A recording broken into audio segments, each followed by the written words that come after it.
문단하면 다 아는 것이라고 느낄 수 있겠죠. 이 다 안다고 여기는 곳에 대량으로 대학생, 대학원생들의 허접함이 드러날 수 있습니다. 문단에 대한 기본 룰을 봅시다. 국어와 영어와 동일하게 문단 패러그래프는 문장이 2개 이상 있을 때를 말합니다. 그래서 대주제가 흐르고요. 그 안에 각 문단은 하나의 소주제, 즉 small topic, 다른 말로 의미 청킹을 가지고 있습니다.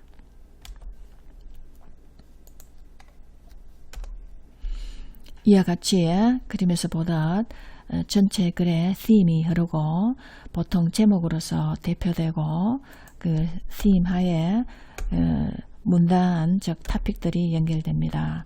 두 번째 토픽, 두 번째 문단은 바로 앞에 오는 문단에 대한 내용에 대한 전개 내지 디벨로프먼트가 되고 또 그 다음 문단은 그 앞에 오는 문단에 대한 내용에 대한 확장이 되겠습니다. 문단의 기능을 보면 의미를 소주제별로 시각적으로 청킹하는 것이죠. 그럼 이러한 시각적 청킹은 독자편에서나 작가편에서나 그 가시성 도모를 위해서 있습니다. 그리고 심리적, 인지적인 로딩, 즉 하중과 의미 처리를 원활하게 해주고요. 문단을 나누는 컨벤션에는, 즉 관습에는 문단 앞에 들여쓰기 인덴테이션을 사용하죠. 이 두 문단에서 각 문단은 인덴테이션 처리가 되어 있습니다.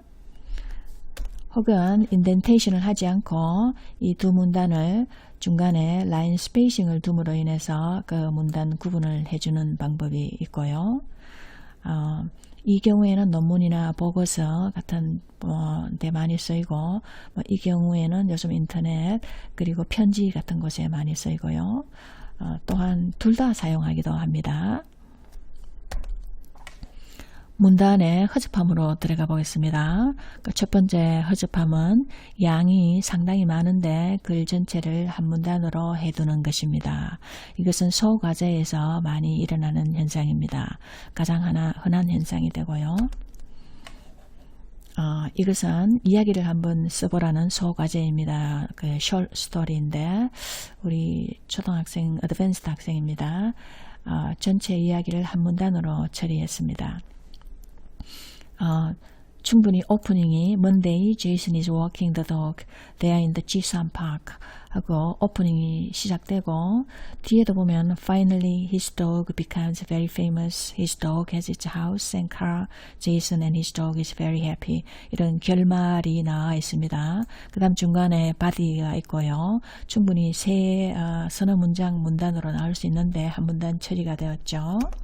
이렇게 쓴 이후에는 어릴 때부터 한국어 글에서 문단 개념은 잘 써 있을 겁니다. 그러나 실제 영어 쓰기가 되어서는 이 문단 개념이 사라진 듯 합니다. 그러면 영어 쓰기에만 그런 것이 아니고 사실은 한국어 쓰기에서도 이 문단 개념이 잘 정립되어 있는 것은 아닌 것 같아요. 이메일 예시를 봅시다. 교수님께서는 이 이메일 전체가 하나의 덩어리, 하나의 문단으로 되어 있습니다. 두 번째 이메일도 보면은 허다하게 이렇게 받아요. 안녕하십니까 교수님 하고 서두로 시작한 다음에 본론이 오고 그 다음에 나름대로 이렇게 결론도 지우고 마무리를 지었습니다. 전체 한 덩어리로 되어 있죠. 아마도 길지 않은 글이라서 문단으로 나눠야 한다는 생각이 들지 않는 것이 아닌가 하고 생각해 볼 수도 있겠습니다만 그 다음 예에서 보면은 이렇게 긴 영어에도 이 긴 영어가 사실은 하나의 원 패러그래프 처리가 되어 있죠. 제목은 Why you are taking this course 라고 왜 이 수업을 듣는지 적어보라고 요청받은 과제입니다. 그 이유를 숙고하여서 이만큼의 양으로 정성껏 문서로서 써냈습니다. 그러나 문단에 대한 감각이 이때 어떻게 되었는지 모르겠어요. 긴 글도 마찬가지로 나타나고 예시를 봅시다. 익숙하죠. 만약에 시간이 주어진다면 어느 나라에 가서 살고 싶으냐라는 주제로 짧은 에세이를 써내는 것이었습니다. 이 학생 경우에는 우리나라와 다른 독일의 문화를 한번 맛보고 싶다. 여가를 사용해서 특히 철학적 배경으로 풍부한 독일에 가보고 싶다라는 글을 적었어요. 고찰을 한번 해보라 그랬죠. 만약에 원 패러그래프 처리를 했다면 그때 왜 그랬는지 한번 생각을 해보라고 제가 요청을 했었죠. 그에 대해서 이 학생은 그때 저는 질문의 답으로 하나의 답, 즉 여유가 생긴다면 독일로 가보고 싶다라는 것을 생각했기에 이 하나의 주제 흐름으로 글을 쓴다면 하나의 문단으로 쓰면 되지 않나 이런 개념을 가지고 있었다고 합니다. 이러한 생각을 가진 사람이 한 2명 정도, 2-3명 정도 있었어요. 이 학생도 비슷하게 한 문제에 대해 답을 작성할 때 한 문단으로 적어야 한다는 고정관념이 있었는 것 같다. 그러나 실제 한 문제 답이라도 여러 가지 소주제로 구성된다면 문단 구분을 해야 하는데 이를 놓치게 된 것 같다라고 생각했습니다. 또 다른 학생은 중고등학교에서는 입시 위주의 영어 수업으로 문법에 치중하게 되고 라이딩에 대해 배울 기회가 많지 않게 되어 기본적으로 글쓰기 방법에 대해서 학습을 많이 하지 못한 듯하다. 그 다음 스펠링이나 문법적인 요소에 신경을 쓰다 보니 문단까지 생각 자체를 못했던 것 같다.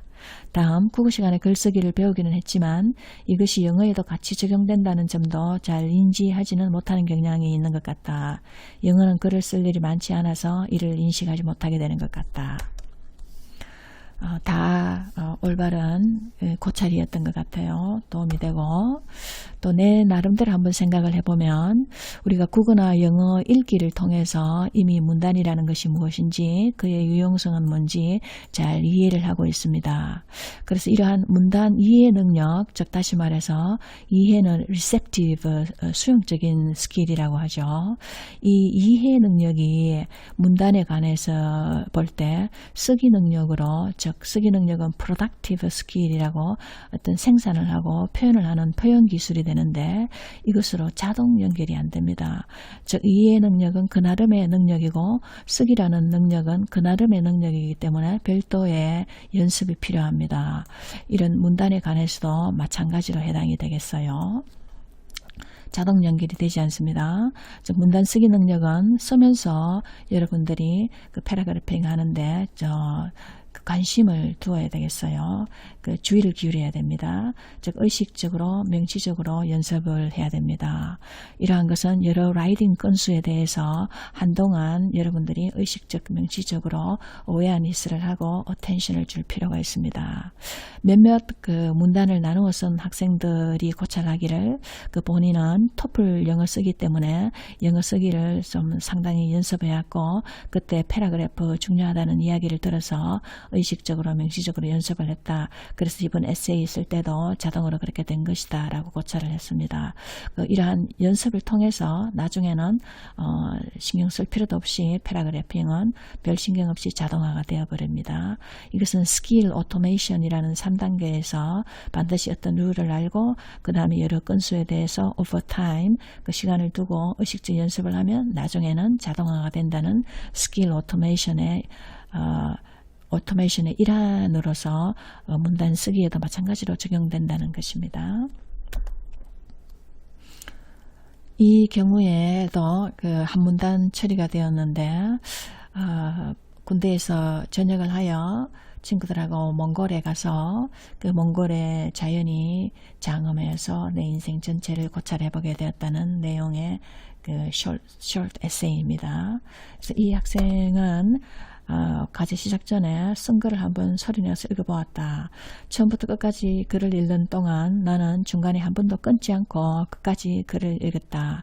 숨이 찼기도 했지만 내가 쓴 글이고 짧은 글인데도 불구하고 중간에 몇몇 내용이 정확하게 기억에 남지 않았다. 그래서 드는 생각이 이런 이유로 문단을 나누는 것이구나 하고 생각해 보았다고 합니다. 주의할 것은 소리내어 한번 읽어보았고 그 읽는 동안 숨이 차기도 하고 했다고 했습니다. 그래서 여기서 그 라이딩의 사운드 측면, 어떤 사람은 라이딩 is a sound라고 이야기하기도 합니다. 그 라이딩의 사운드에 관해서는 언제 한번 다시 이야기할 기회가 있기를 바라요. 한번 결국은 사운드이기 때문에 소리내어서 한번 읽어보라라고 권하기도 합니다. 이 학생이 본인이 쓴 에세이를 패러그래핑을 한번 지어보았습니다. 그랬더니 이렇게 되었는데, 우선 그렇게 해보니 직관성과 가독성이 높아졌을 뿐 아니라 내가 나타내고자 하는 생각과 내용을 좀 더 정확하게 표현할 수 있게 된 것 같다라고 신민성 학생이 이야기했습니다.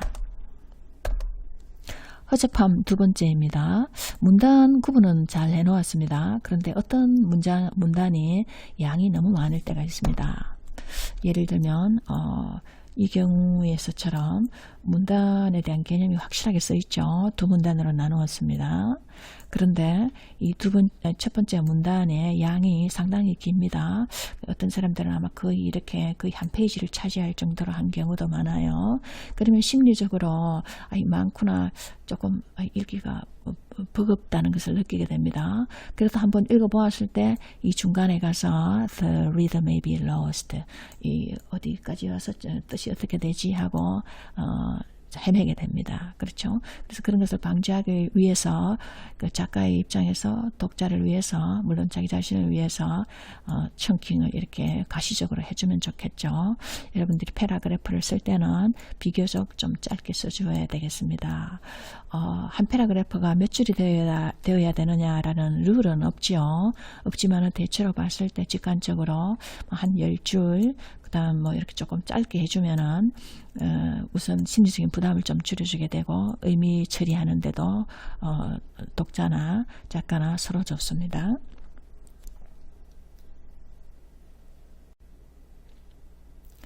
세 번째 허접한 영역으로 들어가겠습니다. 이 부분은 센텐스가 하나인데 그 하나의 센텐스가 하나의 패러그래프가 되어 있는 경우입니다. 예를 봅시다. 과제입니다.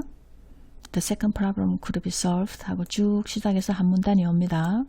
그 다음 두 번째 문단이 이렇게 보면은 If given the chance, teachers have to make the students engage in journal writing to practice these problems라고 한 개의 문장이 되었죠. 이 문장이 문단이 되어 있습니다. 이러한 예는 출판물에도 허다합니다. 아마 출판물은 그 계정을 거쳐서 나오게 되는데 아마 계정 과정에서도 이런 것은 간과된 것 같아요. 한 문장이 한 문단이 된 경우를 찾아서 이미지로 올려보라고 했죠. 여러분이 좋은 예들을 찾아왔더군요. 여기에 이거 한번 올려봤으면 좋겠다 싶은 마음이 들었지만 이미 출판된 것들이라서 다른 사람들도 볼 수 있는 것을 여기에서 잘못되었다고 지적해서는 안 될 것 같아 올릴 수 없어 아쉬웠는데, 마침 이도희 학생이 자신이 이전에 파이널 프로젝트로 낸 에세이를 제공하였습니다. 여기 올려도 될 것 같아 올려봅니다. 이도희 학생은 왜 여기 에세이 마지막에 한 문장을 쓰게 됐는지, 그리고 그것이 문단이 되었는지를 생각해 보았습니다. 그래서 에세이 결말을 명료히 드러내기 위해서 그랬던 것 같다라고 했습니다.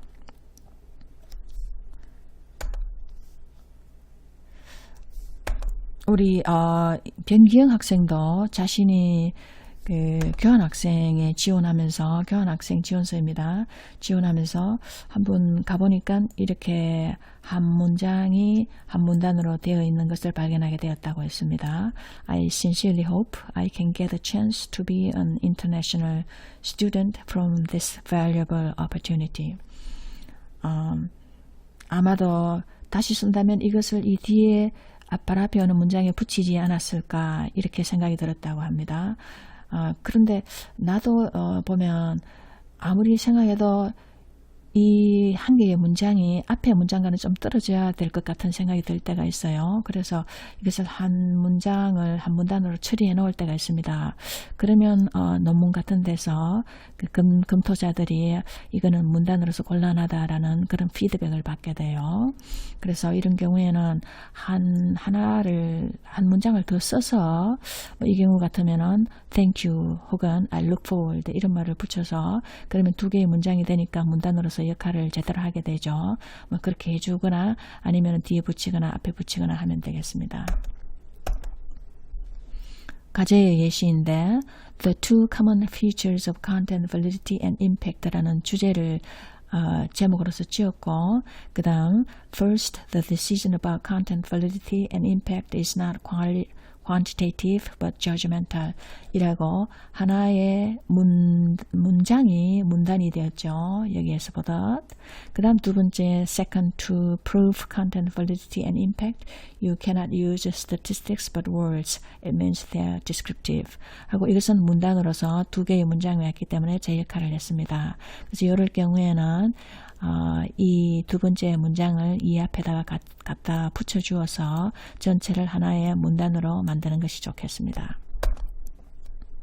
또 다른 비슷한 예이고요. 넘어가고 또 다른 과제에서 consequence, in other words, impact is a degree to which test scores influence test takers 쭉 나오고 이건 역시 하나의 문단이 된 예시이죠. 그 다음 다른 문단이 따라오게 됩니다. 이것도 마찬가지로 이 앞에 것을 뒤에 갖다 붙여서 전체를 한 문단으로 만들어도 별 이상이 없겠어요. 이러한 것의 예외는 우리가 이메일 쓸 때 인사나 마무리로서 그냥 한 문장이 한 문단으로 처리될 때가 많습니다. 국어 이메일입니다. 마지막에 감사합니다 라고 한 개의 문단이 되었습니다. 뭐 이렇게 부를 때도 마찬가지고요. 그 다음 영어 이메일에서 이렇게 본론이 온 다음에 그 다음 마무리로서 looking forward to your reply 하고 이렇게 문단 처리가 되어 있습니다. 이런 건 마찬가지인 거요. 그래서 이런 경우는 예외로 처리하면 되겠습니다. 마지막 허접함은 인덴테이션도 없고 라인으로 공백을 만들지도 않은 것입니다. 예를 들면 이런 것인데 세 개의 문단이 있습니다. 그런데 인덴테이션도 없고 중간에 라인 스페이싱도 없게 됩니다. 실제로 보면 조금 허접하게 보여요. 이런 것을 피하게 되면 되겠습니다. 정리를 하겠습니다. 문단에 대한 첫 번째 오류로는 양이 꽤 많은데 글 전체가 한 문단뿐이다. 이런 것을 피해서 몇 개의 문단으로 만들어주고요. 두 번째 오류는 그 문단은 지워져 있는데 그 중에 한 개의 문단이 상당히 양이 길어서 심리적인 부담을 준다입니다. 그 다음 세 번째는 한 개의 센텐스가 한 개의 패러그래프가 되는 것입니다. 이것은 잘 모르는 것이기도 해요. 그렇지만은 두 개의 문장을 최소한 만들어줘야 되겠습니다. 마지막에 네 번째는 need indentation, no line spacing으로서 indentation도 하지 않고 line space도 두지 않는 것이 됩니다. 이런 것을 피하면 되겠습니다.